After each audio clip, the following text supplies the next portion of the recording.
ఇప్పుడు సాఫ్ట్‌వేర్ రంగం ప్రెజెంట్ సిట్యుయేషన్‌లో ఎలా ఉంది? చాలా మంది కోచింగ్ సెంటర్‌లో జాయిన్ అయ్యి ఎలానే సాఫ్ట్‌వేర్ ఇంజినీర్ అవ్వాలని చాలా కలలు కనుకుంటా ఉంటారు. ఎలా అయినా సరే సాఫ్ట్‌వేర్ ఇంజినీర్ అవుతారు. వాళ్ళ పని ఏదో వాళ్ళు చేసుకుంటూ ఉంటారు. కానీ అక్కడ జాయిన్ అయిన కాడి నుంచి కొన్ని సమస్యలనేవి వస్తూ ఉంటాయి. ఒకటేందనంటే వర్క్ కల్చర్ అన్నమాట. వర్క్ కల్చర్‌లో ఎక్కువగా ప్రెషర్ అనేది ఎక్కువ ఉండడం. రెండోదేందనంటే 8 గంటలు పని చేయాల్సుంటే 16 గంటలు పని చేయడం. స్ట్రెస్ ఎక్కువ అవ్వడం.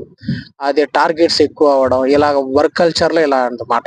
తర్వాత పర్సనల్ లైఫ్‌లో కూడా కొన్ని విషయాల్లో ఫ్రెండ్స్‌తో ఇన్‌ఫ్లూయెన్స్ అయ్యి బార్‌లకి, పబ్బులకెళ్ళడం, అన్‌వాంటెడ్ థింగ్స్ అంటే బ్యాడ్ హాబిట్స్ పొందడం. ఈ ఇలాగ జరుగుతున్నాయి.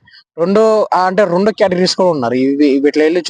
వీటిల జోలి ఎళ్ళకుండా ప్రశాంతంగా వాళ్ళ ఉద్యోగం ఏదో, వాళ్ళ పనేందో వాళ్ళు చేసుకుంటారు.